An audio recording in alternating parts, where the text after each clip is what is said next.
Sa kasagsagan ng pagtatrabaho ng isang nurse ay bigla niyang napansin ang kanyang pasyente na ngayon ay 1 taon nang nasa koma. Nang bigla na lamang gumalaw ang kamay nito. Ngunit nang makita nila kung ano ang sinulat ng pasyente ay agad silang tumawag ng pulis. Isa lamang itong typical na araw sa ospital ng syudad kung saan ang araw ay tirik at nagliliwanag sa isang bughaw na kalangitan na para bang senyalis ito na isa lamang iyong mapayapa at maayos na umaga. Maging ang hospital ay nakakagulat na sobrang tahimik din. Isang kakaibang pangyayari sa lugar na iyon na talaga namang nakasanayan na ng mga tao na punong-puno ng mga aktibidad at mga emergency. Samantala si Juliana naman, ang isa sa mga nurse, ay naglalakad sa mga koridor na mayroong notepad sa kanyang kamay. Chinecheck niya ang mga status ng kanyang mga pasyenteng nasa koma. Nang makarating na nga siya sa kwarto ni Lilian, isang 35 taong gulang na babae na ngayon ay nasa koma na ng halos 1 taon. Marahan nang umiti si Juliana at pumasok. Ang sinag ng araw ay pumapasok na nga sa loob ng kwarto sa pamamagitan ng bukas na bintana. Kaya naman nagdudulot ito ng mas magandang atmosphere sa lugar. Agad na nilapitan ng nurse ang kama ng pasyente at nagsalita ng punong-puno ng pagkalinga. Kinakausap niya ito kahit alam niyang hindi naman siya nito maririnig. "Kumusta ka?" tanong ng nurse habang nakatingin sa saradong mga mata ni Lilian. Nagpatuloy pa siya. "Siguradong hindi ka maniniwala, pero sobrang tahimik ng hospital ngayon. Alam mo yun, kasi parang napakapambihirang mangyari yun sa lugar na katulad nito. Ako, nasanay na akong laging may komosyon dito araw-araw. Iniisip ko tuloy, baka uulan." Napatingin sa bintana ang nurse na si Juliana. "Tignan mo, yung mga ulap, unti-unti nang nabubuo." Habang nagsasalita siya ay kinuha niya na nga ang oportunidad na ito para ayusin ang kama at una ng pasyente. Nang sa gayon ay mas maging komportable pa ito sa kanyang pwesto. Chinek na din ng nurse ang mga medical equipment kung maayos pa ba itong gumagana. Tinignan niya ang vital signs ng babae sa monitor nito. "Alam mo, Lily, minsan nagtataka ako. Ano kaya nga mangyayari kung bigla ka na lang gumising tapos masasagot mo lahat ng mga tanong ko? Ewan ko, parang gusto ko rin kasi marinig yung boses mo." Saad ng nurse nang mayroong malungkot na ngiti.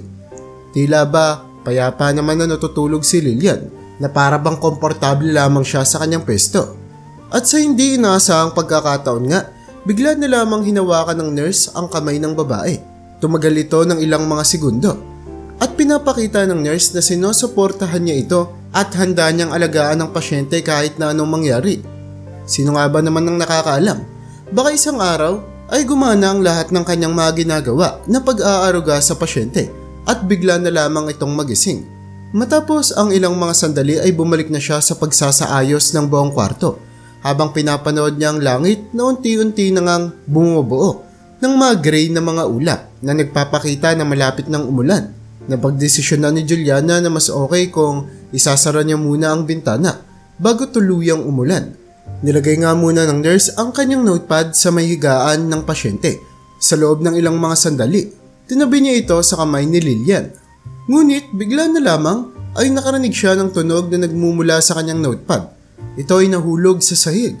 Laking gulat niya kaya naman agad siyang lumingon at nakita niya na nanginginig-nginig ang kamay ni Lilian. Ang eksena na ito ay nagdulot para bumilis ang tibok ng puso ni Juliana. Halos maparalisa siya sa kanyang kinatatayuan ng ilang mga segundo dahil talaga namang nakakasaksi siya ng milagro. Wala siyang ka-idea kung ano ang nangyayari dahil hindi pa siya nakakakita ng ganito sa personal buong buhay niya. Pagkatapos ay mabilis siyang tumakbo papunta sa reception at tinawag ang doktor na in charge sa intercom para tignan ang sitwasyon. "Dr. Richard, pumunta po muna kayo sa kwarto ni Lilian. May kakaiba pong nangyayari sa kanya." Saad ng babae na tila ba wala nang hininga at talaga namang sobrang nababalisa. Habang naghihintay sa doktor ay nagpatuloy ang nurse na tignan muna ang kalagayan ng kamay ng babae. Iniisip niya ang mga posibilidad at rason sa tila ba kakaibang pinomena na nangyayari. At nang makarating na nga ang doktor na si Richard, maging siya ay nagulat. Okay Julian, we're going to carry out some tests para maintindihan kung ano nangyayari. Saad ng doktor na nababalisa na rin. Sa mga pagkakataon na iyon, ang payapa at kalmadong atmosphere sa hospital ay bigla na lamang napalitan ng pag-aalala at kabalisahan ng mga tao. Ang mga chismis na may isang pasyente na unti-unti nang nagigising mula sa koma ay mabilis na kumalat sa buong hospital mula sa mga staff hanggang sa mga normal na taong naroroon. Kaya naman mabilis silang nagtipon-tipon sa lugar upang masaksihan ang nangyayari. Matapos noon ay dumating naman kagad ang medical team at napagdesisyon na nila na magsagawa ng battery test para mas maintindihan ang sitwasyon. Una nilang ginawa ay ang imaging test, katulad na lamang ng MRI at CT scan. Sinunod din nila ang electroencephalograms at blood test. Mahigpit namang inobserbahan at pinanood ni Juliana ang buong proseso dahil nag-aalala siya sa kalagayan ng pasyente niyang si Lilian. Dok, ano po ba kayang nangyayari kay Lilian? Sinusubukan niyo po bang kausapin tayo? Saad ng nurse na si Julian na mabilis pa rin ang tibok ng puso. Juliana, alam mo naman na hindi tayo pwedeng gumawa lang ng kung ano-anong konklusyon ngayon. Kailangan natin tignan yung resulta ng mga test na to para mas maintindihan pa natin yung sitwasyon. Lalo na, kakaiba talaga yung nangyayari ngayon. Saad naman ng lalaking doktor na sinusubukan rin panatilihin ang kanyang pagiging kalmado. Sa kasagsagan ng analysis ay nagpapakita nga ang pasyenteng si Lilian ng mga senyales ng brain activity. Ngunit kahit na may nakikita silang senyales ng mga reaksyon, ang signal na nagmumula sa utak niya ay talaga namang may hirap makapture o ma-interpret. Ang pattern kasi ng synapses ay atypical na para bang sobrang hina lamang nito para ma-detect ng machine. Nang dahil dito ay mas lalo lamang naging mahirap ang sitwasyon para sa mga doktor. Habang ang buong team ay ine-examine na ang resulta, isa na namang nakakagulat na bagay ang nangyari. Napansin ng nurse ang mukha ng babae na tila ba ay nagbabago ang ekspresyon nito. Unang tingin pa lamang nila ay tila ba sinusubukan ng pasyente na ngumiti o bumusangot. Talaga namang isa itong kakaibang pangyayari na nagpaintriga sa lahat. Maging ang doktor ay hindi na alam kung ano ang gagawin nang makita niya ang pag-iiba ng reaksyon at ekspresyon sa mukha ng pasyente. Hindi naman siya masisisi dahil isa talaga itong hindi inaasahan na pangyayari, lalo na para sa isang pasyente na nagdadaan sa isang koma. Dr. Richard, nakikita niyo po ba yan? May nangyayari po talaga dito. Saad ni Juliana na maging siya ay manghang-manga. Oo, talagang kakaiba yan pero hindi ko maintindihan. Yung test na lumalabas dito hindi tumutugma. Dapat hindi niyo magagawa yung mga bagay na yun kung dito lang tayo sa resulta titingin.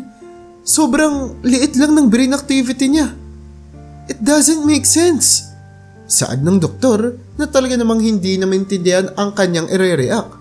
Tinignan naman ng maigi ng medical team ang mukha ni Lilian na tila ba ay naghahanap sila ng kung anumang eksplanasyon sa kung ano ang kanilang nasasaksihan. Ang pag-iiba ng kanyang physiognomy ay talaga namang napakiliit lamang, ngunit hindi rin naman may tatanggi at maaaring ito lamang ang response ng kanyang katawan mula sa mga external stimulus. Hindi talaga nila maintindihan ang nangyayari. Paano po kung naririnig niya tayo? Saad ng babaeng nurse. Hindi. That would be impossible. Tignan mo, pinapakita dito sa test na unconscious siya. Ngunit biglang sumingit sa pagsasalita ang nurse. Doc, please. Wika nito. Hindi naman po ako tumatanggi sa naging resulta pero malinaw po na may ginagawa siya. Kailangan po nating maintindihan yun. Siguro po, hindi pwedeng bumase lang tayo sa test. Subukan po natin kausapin siya. At sa mga pagkakataon na yon, gumalaw ang mukha ni Lilian at umangat ang dulo ng kanyang bibig na tila ba ay sinusubukan niyang ngumiti. Talaga namang isa itong kakaibang bagay. Okay, sige. Subukan natin kausapin siya at tignan kung ma-identify ba natin ang relasyon sa pagitan ng pag-iiba ng ekspresyon niya at sa pagsubok niya na makipag-usap sa atin. Suwestyon ng doktor na si Richard. Patuloy niyang pinapakalma ang kanyang sarili at pinapanatili ang profesional niyang muka sa kabila ng kakaibang mga nangyayari. Pagkatapos ay mabilis na nilapitan ni Juliana ang higaan ng pasyente at nagsimula na siyang magtanong ng mga simpleng katanungan dito. Miss Lily, kung naiintindihan niyo po ako, ngumiti po kayo ha. At susurpresa nga ng lahat ay tila ba nag-react si Lilian sa mga katanungan ng nurse dahil iniiba-iba nito ang ekspresyon ng mukha niya na kahit dahan-dahan man pero kitang-kita nila na nagagawa niya ito. Halos hindi nga mapagsalita ang buong medical team sa mga nadiskubre nila at dahil dito ay nagsimula na silang imbestigahan ang kakaibang case nito ng babae. Bukod kasi sa sayog-numi at paggalaw ng kamay nito ay tumingin pa sila ng iba pang mga senyales na sinusubukan ngang makipagkomunika ng babaeng si Lilian para mapatunayan nila na conscious ito at may malay niya. Ang sunod-sunod na mga nakakaintrigang pangyayari na ito ay lalo lamang nagpalakas sa determinasyon ng buong team para malutas ang misteryong ito at matulungan ng babae na makarecover. Ilang mga araw ang makalipas simula nang hindi may paliwanag na pangyayari ay hindi pa rin mawala sa isipan ni Richard ang kaso na ito. Gulat na gulat pa rin siya, lalo na at ang mga test ay patuloy na nagpapakita ng resulta na tila ba ay hindi talaga nagre-react sa kahit na ano ang babaeng si Lilian. Ibig sabihin ay wala pa rin siyang mali. Sa kabila ng katotohanan na lahat ng mga ginagawa nito ay kabaliktaran ng pinapakita. Nagpatuloy naman ang nurse na si Juliana na bisitahin ng pasyente araw-araw. Kinakausap niya ito katulad ng lagi niyang ginagawa dahil wala na ngang pamilya ang babae. Ang istorya ni Lilian ay nanatiling misteryo. Sa tunayan yan, simula una ay misteryoso na si Lilian dahil walang nakakaalam tungkol sa kanyang nakaraan. Noong matagpuan siya, isang gabi, nakita na lamang kasi siyang walang malay sa gitna ng isang kalsada. Punong-puno ng sugat at dugo ang buong katawan. Natagpuan siya ng driver na si Max na noong mga pagkakataon na ito ay binabagtas ang kalsada kung saan walang malay si Lilian. Mabilis niya itong isinugod sa ospital. Talaga namang napakalamig ang gabi na iyon. Malakas ang ulan at malakas din ang pagbuga ng hangin na nagdudulot para tila ba sumayaw-sayaw ang mga puno, maging ang mga halaman sa buong lugar. Ang kadiliman ng kalsada ay nagliliwanag dahil sa sasakyan ng lalaking si Max. Hindi nga siya makapaniwala na noong gabi na iyon ay makakakita siya ng babae na nasa ganitong sitwasyon. Walang makakatulong at halos mamamatay na. Nang makarating sila sa ospital, ay nakita niya na nakasuot ang babae ng isang sira-sira at maduming gown. Merong pangalan na sticker na nakadikit sa gown nito at may nakasulat doon na Lilian. Agad na inakala ng mga medical staff na iyon ang pangalan niya kaya naman simula noong araw na iyon ay Lilian na ang tinawag nila. At simula nga noong dumating ito sa ospital ay nakoma na siya at hindi na gumising pa. Wala man lang isang tao ang bumisita sa kanya at mabilis ngang umusad ang panahon. Isang taon na siyang nasa ospital. Ang buhay ng babae ay talaga namang nakalulungkot at puno ng katahimikan.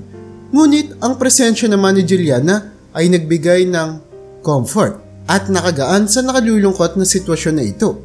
Hindi naman maiwasan isipin ng babaeng si Juliana ang tungkol sa nakaraan ni Lily.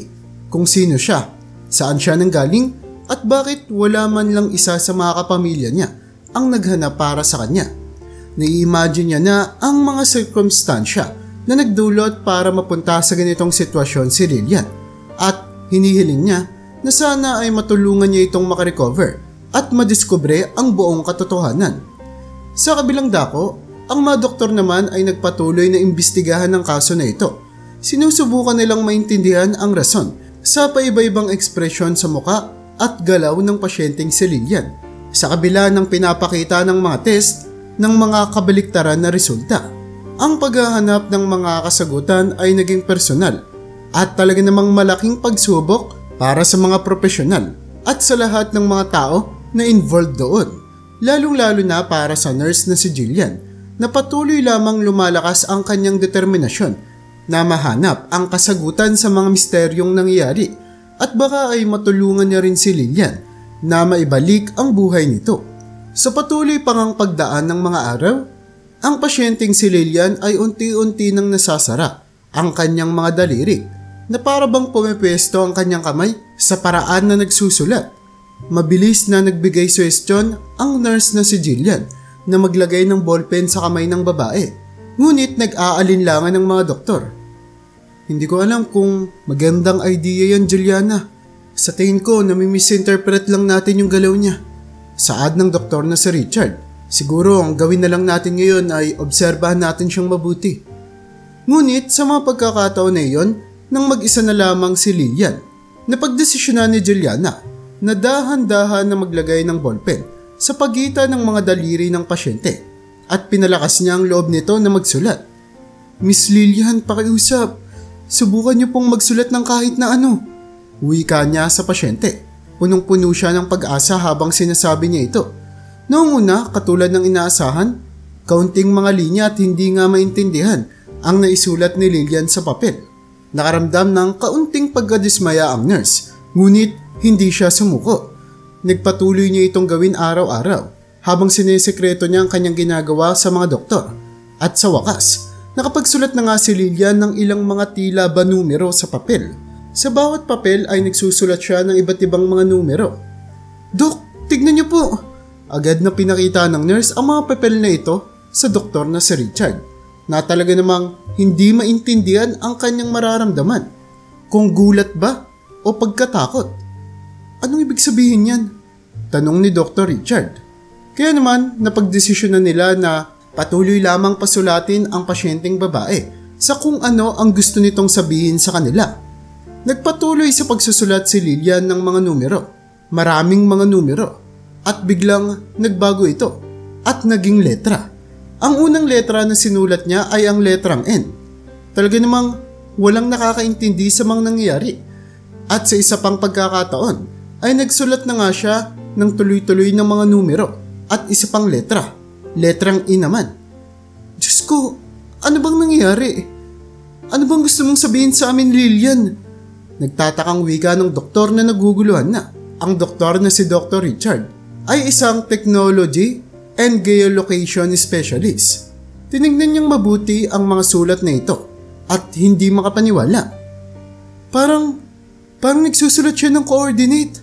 Itong letrang N at letrang E, may kahulugan ito ng north at east, latitude at longitude. At yung mga numero na yun, baka coordinates yun ng kung anumang lugar. Nang dahil dito ay mas lalo lamang na intriga ang buong hospital. Kaya naman patuloy nilang pinalakas ang loob ni Lillian na patuloy pang magsulat hanggang sa nakumpleto niya na nga ang coordinates at agad nila itong sinearch sa internet. Dito ay nadiskubre nila na ang itinuturong coordinates ni Lillian ay isang walang katao-taong lugar sa gitna ng kagubatan. Nasa 25 milya ang layo mula roon. Kaya naman napagdesisyonan ng doktor na ito na ang oras para tumawag ng pulisya dahil patuloy lamang na nagiging kakaiba ang kaso na ito.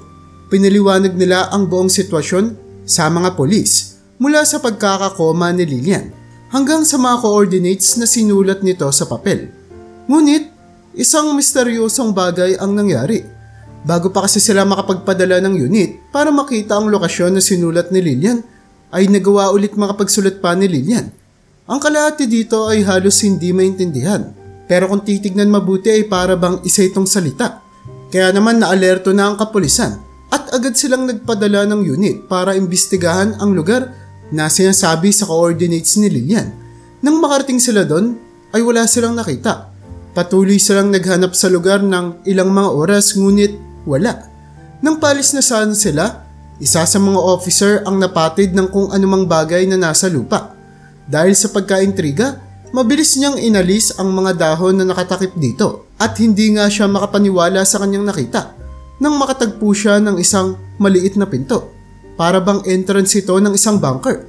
Dalawa sa mga officer ang pumasok dito at nadiskubre nila ang isang abandonadong underground clinic. Ang strukturang ito ay napapalibutan na nga ng mga halaman at ugat ng puno. Nagpapakita rin ng kinakalawang na pintuan na matagal nang inabandona ang lugar na ito. Ang atmosphere nga sa buong lugar ay talaga namang mabigat at madilim. Habang dahan-dahan na naglalakad ang mga pulis papasok sa loob ng bunker, ay mabilis naman nilang inireport ang kanilang natagpuan sa headquarters sa pamamagitan ng kanilang radyo. Lahat ng mga nakikita nila sa lugar ay tila ba matagal nang inabandona. Ngunit laking gulat nila nang makakita sila ng mga stretchers, mga surgical utensils na nakakalat sa buong sahig ng lugar. Kaya naman nagpatuloy pa sila ng buong pag-iingat habang niraradyohan ng kanilang commander. Hindi natin alam kung ano yung makikita nyo dyan, kaya mas mabuting maging maingat kayo. Pagbababala ng commander sa kanila, habang ang mga officer naman ay naglalakad sa buong paligid. Nakakita nga sila ng maraming mga kwarto na walang mga laman at madidilim na mga koridor. Punong-puno na rin ng alikabok ang buong mga sahig at ang buong lugar na iyon ay umaalingasaw na nga sa sangsang. Rinig na rinig din nila ang echo ng ginagawa nilang mga paglakad at yapak ng kanilang mga paa.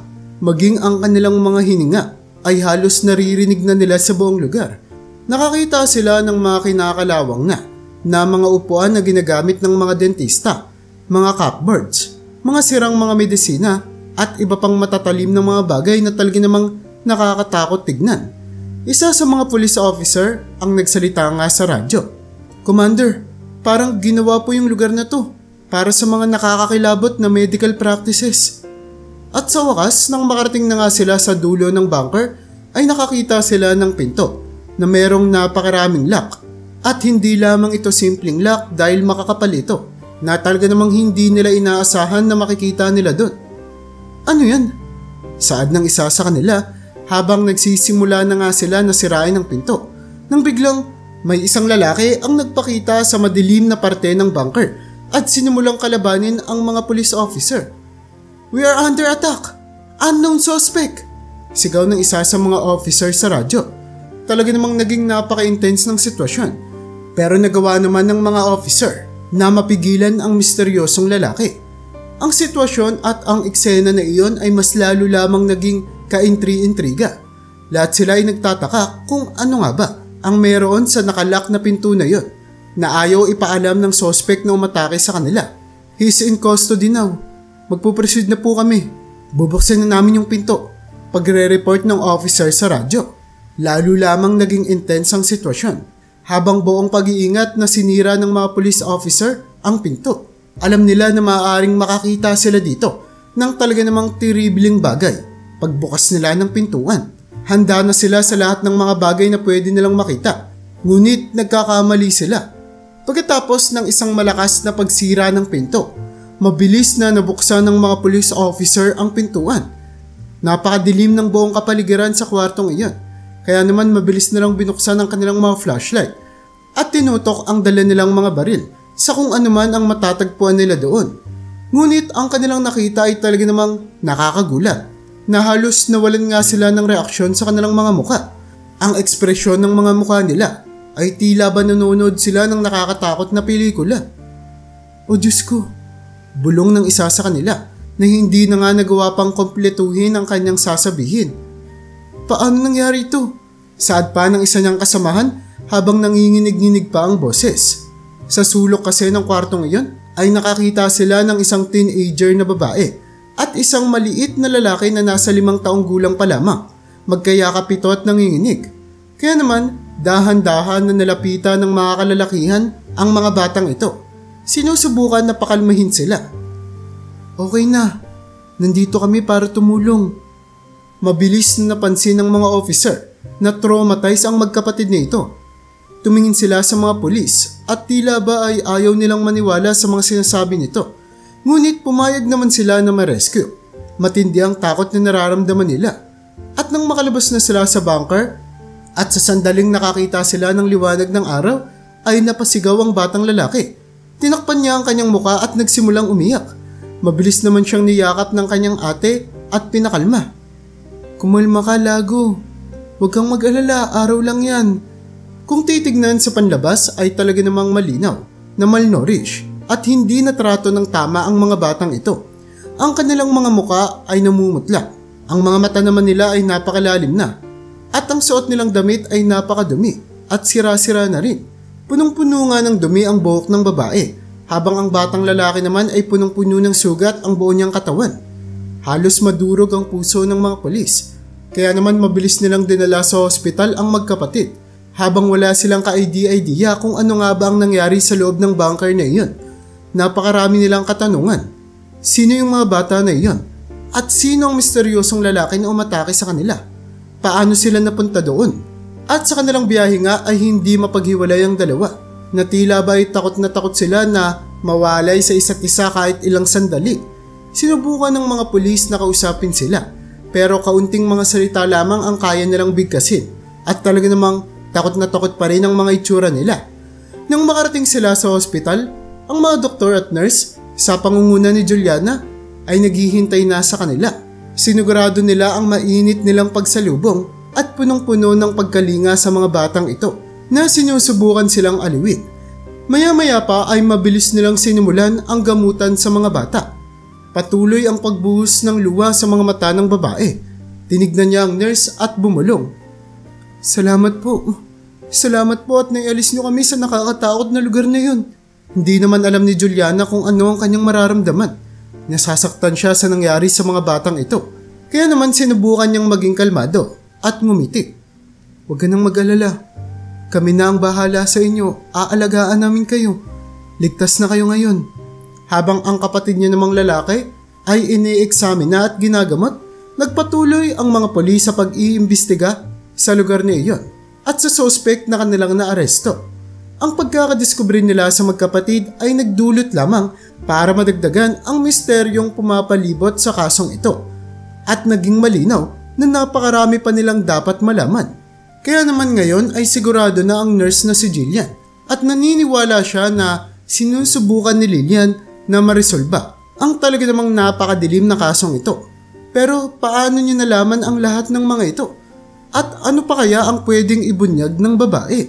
Maraming mga katanungan, lalo na at kaano-ano kaya ng babae ang mga batang kanilang na-rescue. Habang dinadala ng mga nurse ang mga batang na-rescue nila papunta sa kwarto kung saan ito maa-admit, ay napadaan sila Juliana at ang mga bata sa tapat ng kwarto ni Lillian. At sa mga pagkakataon nito, ang buong hospital ay napatigil nang marinig nila ang sigaw ng bata. Mama! Mama! Sigaw rin ng batang babae. Mama? Pagtatakang wika ni Jillian sa kanyang sarili at pagkatapos ay nagpumiglas ang mga ito. Sabay takbo papunta sa babae. Hindi mapigil ang mga luha nila. Tuloy-tuloy ito at talaga namang mababakas ang sakit na bumabalot sa buo nilang katawan. Habang ang batang lalaki naman ay sinubukan na umakyat sa kama ng kanyang nanay at niyakap ang babae. Habang patuloy din ang mga luhang tumutulo sa kanyang muka. Anong nangyari? Saad ng mga tao doon. Wala ni isa sa kanila ang makapaniwala dito.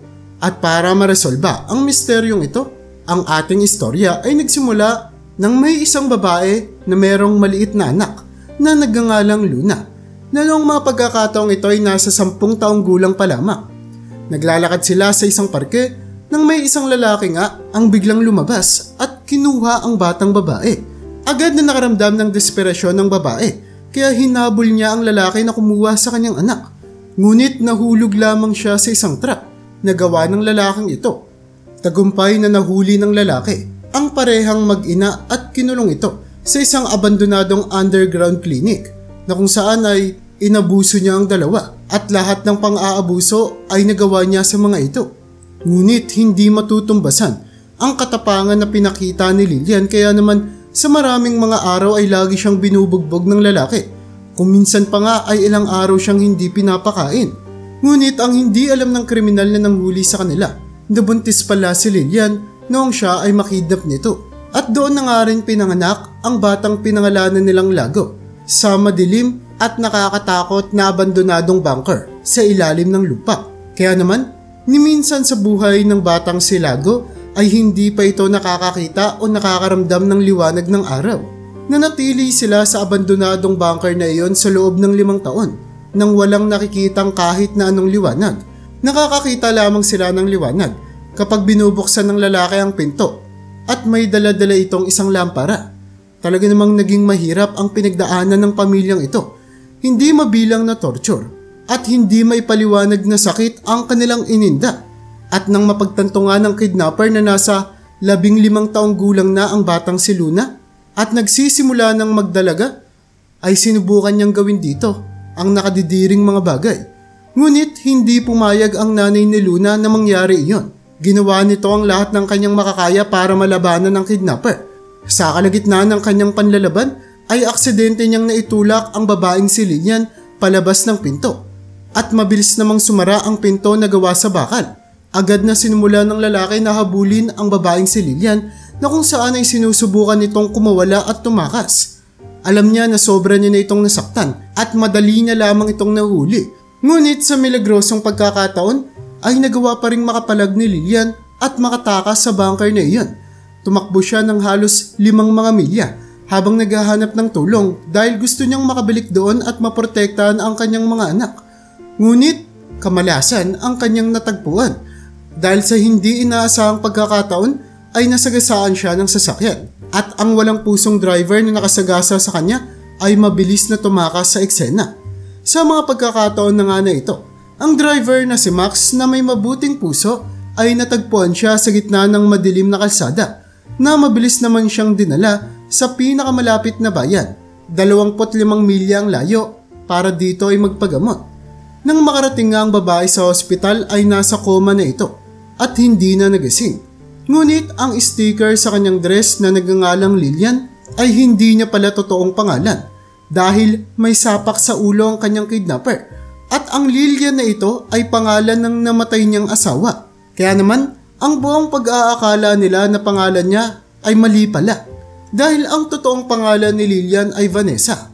Kaya pala wala silang nakikitang kahit na anong impormasyon tungkol sa nawawalang babae na nagngangalang Lillian dahil hindi pala ito ang kanyang pangalan. Habang sa bunker naman, kahit na sinusubukang paggawa ng masama ng kidnapper ang batang si Luna, ay kasing tapang niya naman ang kanyang nanay at patuloy siyang nanlalaban sa kidnapper. Kaya naman nang mapagtanto ng kidnapper na wala siyang mararating sa kanyang ginagawa, ay napagdesisyonan niya na tigilan na ang kanyang masasamang plano at nagpatuloy na lamang na ikulong ang magkapatid sa loob ng madilim na kwarto na iyon habang patuloy niyang hinahanap ang nakatakas na si Vanessa. Ngunit may isang nakakagulat na pangyayari ang naganap na tila ba ay kahit hindi makagalaw ang katawan ni Vanessa, kaluluwa niya naman ang kumikilos. Naririnig at nakikita ni Vanessa ang mga tao na bumibisita sa kanyang kwarto, maging ang nurse na si Jillian. Ngunit wala siyang magawa. Hanggang sa isang araw nga ay napagtanto niyang kaya niya nang igalaw ang kanyang kamay.